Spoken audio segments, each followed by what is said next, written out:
अस्सलामुअलैकुम सामीन। 9 रमज़ानुल मुबारक है, यकुम अप्रैल है। ख़बर का उन्वान है बिहार के 2 ज़िलों में झड़पें, लूटमार और इंटरनेट बंद। ख़बर तफसील से सुनिए।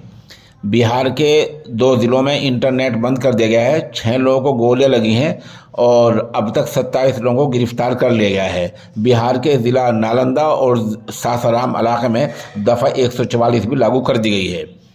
खबरों में बताया गया है कि नालंदा में शरपसंदों ने पथराव किया है और दुकानों को भी लूटा है।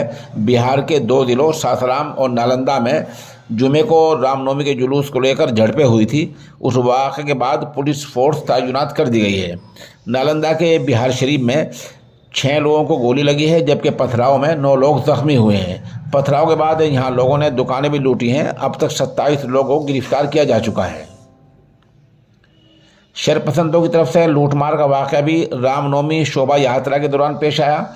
इस दौरान कई दुकानों को निशाना बनाया गया है और यहाँ नाला रोड पर वाक़े डिजिटल दीना नामी इलेक्ट्रॉनिक की दुकान को बदमाशों ने लूट लिया है, जिसकी सीसीटीवी फुटेज भी सामने आ गई है। उधर नालंदा में किरण कुमार, छोटे नारायण, आकाश कुमार, गोलू कुमार, पीयूष सिंह और गोलू कुमार जख्मी हुए हैं और चक्रसालपुर की रहने वाली गौरी कुमारी, सपरागंज की रहने वाली प्रीति कुमारी, धोबी बेग के रहने वाले कुंदन कुमार, नवीनगर के रहने वाले निषाद कुमार, सवाबीर के रहने वाली लोकी कुमार, राजन कुमार भी जख्मी हुए हैं। साथ ही सासाराम में फ़िलहाल इंटरनेट बंद कर दिया गया है। यहाँ बड़ी तादाद में पुलिस फोर्स तैनात की गई है। सासाराम पहुँचने वाले डीआईजी नवीन चंद्र झा ने सहाफ़ियों को बताया कि हालात अब काबू में है, लेकिन कशीदा हैं।